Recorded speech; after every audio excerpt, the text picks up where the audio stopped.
A partir do momento que a gente tinha nos feito o roteiro, tirado de alguns conteúdos do livro, para criar a revista, nós tínhamos que ir atrás de um desenhista que se familiarizasse com a história. Até que um belo dia nós encontramos esta figura que está aqui, o Jaime Veras, um artista que se identificou com a história, trabalha com realismo, com surrealismo. Chegamos a conversar, dialogar com ele, se era possível ele fazer esse HQ.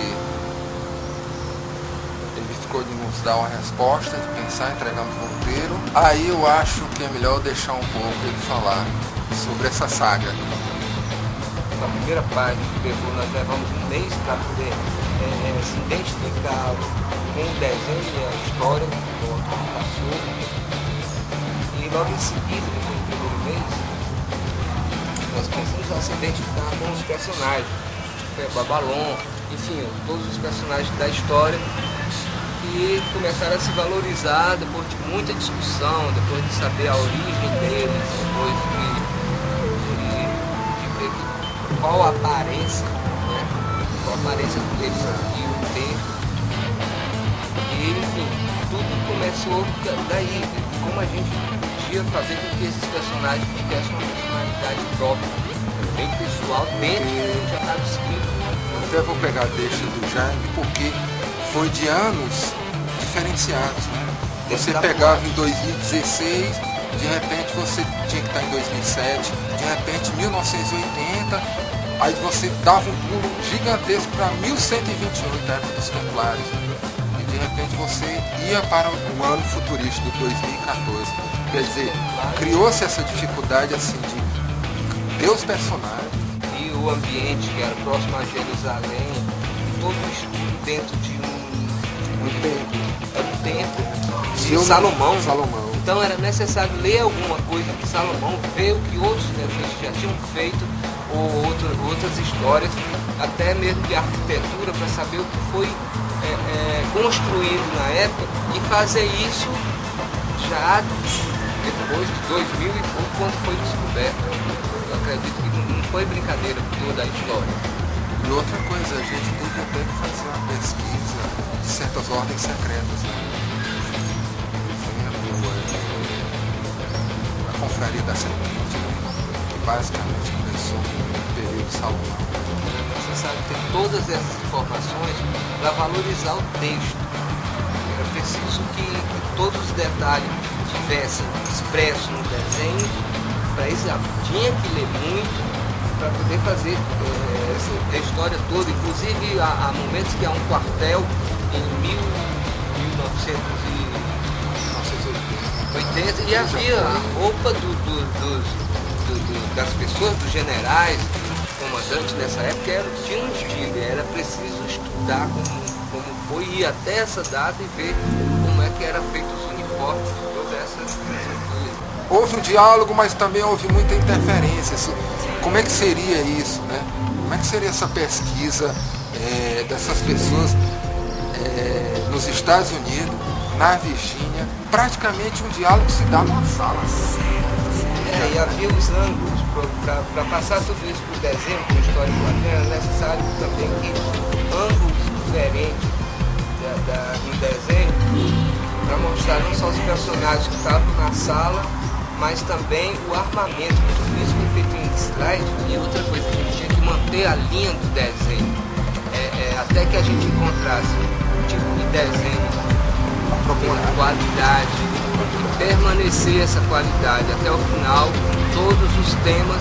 E era preciso, muitas vezes, o roteiro não cabia dentro de uma página, era necessário diminuir o roteiro e trabalhar muito o desenho. Foram vários rápidos que você fez, né? Mostrar os rápidos. O que tu acha disso, autor, em questão de ambiente? Aí eu tinha que estudar um ambiente assim, fazer uma planta baixa no ambiente, né? Para mostrar o Jaime, né? Das últimas páginas, nós tivemos que fazer a história começando o desenho da lua, até encostar no chão, né? pegou 2 páginas, você tem 2 páginas para fazer essa colocação. Por incrível que pareça, essa história, ela basicamente ela começa no final. O final dela já é toda a introdução das próximas histórias. É isso que eu achei interessante desenrolar desse roteiro. Porque o final é o princípio. E o público precisa estar bem ciente do que está acontecendo na história do quadrinho, porque por mais que leia o livro, a imaginação seja fértil, a história do quadrinho vai ajudar a pessoa a visualizar melhor o que o autor escreveu, o autor de Paulo.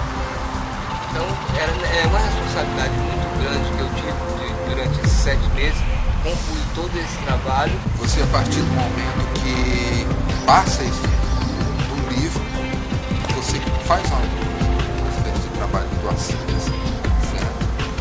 E passa isso para um ativista. Tanto a questão criando os personagens, né? Em cima desses personagens você cria uma situação, certo? Com imagens, né? Você prende não só o público pelo roteiro, mas pela situação de imagens, né? E outra coisa interessante também, no final da história, é como fazer os anjos plasmáticos. E essas asas elas têm que se destacar no meio de uma floresta, da floresta amazônica. Você imagina o trabalho de ter que fazer com que essas asas se destaquem no meio de floresta, que pareça mesmo que esses anjos estejam por isso voando. Que, mais uma vez, eu friso, né, que o início dessa história é o final dessa revista, porque só a derradeira página já diz tudo, né? Você vê tópicos de misticismo ali, de ocultismo, espiritualidade, você vê tecnologia. O roteiro em si, ele é muito filosófico. Por um lado, a gente não deixa dúvida nas imagens, mas na linguagem, no roteiro, a gente tem que deixar as entrelinhas, umas incógnitas, porque é interessante. Isso vai deixar, vai prender também um pouco para esperar, como é que vai ser a segunda edição, né? Será que vai ter realmente essa grande batalha final? Vai ser na segunda edição, vai ser na terceira, vai ser na quarta, não é? Porque vão ser 2 batalhas, uma terrestre, do mesmo jeito que existe uma batalha aqui, nós vamos criar uma batalha aqui entre eles, na Amazônia, né?